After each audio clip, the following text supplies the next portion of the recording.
Yo, magandang umaga. Ako nga pala si Jasper. Alis nga pala kami ngayon ni Lex. Punta kami ng Cabuyao, Laguna. Yay, magagala lang kami dun. Tingnan mo naman pakita ko sa inyo outfit ko. Yay, geng yan. Binalagbagan Laguna. Joke lang. Bago ang lahat, may pagtitripan muna tayo dito. Ginising ko nga pala dito si King. Para wala lang. Ginising ko lang siya kasi trip ko siya. Tingnan mo naman tulalayan niya. Kulang sa tulog yan. Kaya ganyan. Tingnan mo naman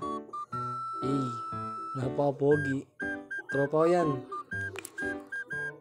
Dito nakasakay na pala kami dito ni Lex. Tapos magpapapogi kami ng konti. Yeah. Tingnan mo naman Hindi, pakita ko sa inyo daan.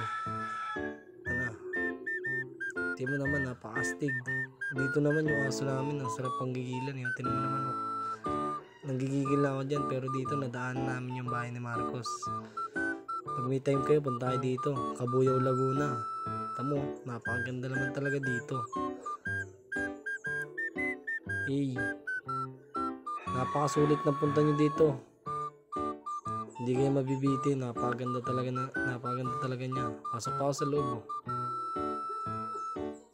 Yeah, tamo naman si Lexter. Parang naglalad lang sa mall. Tamo, papasok pa yung cellphone ko dyan. Tamo naman yung bilyaran, antik. Benta natin Boss Toyo. Hindi, joke lang.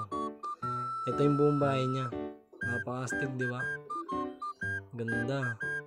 So hanggang dito lang muna tayo. Salamat.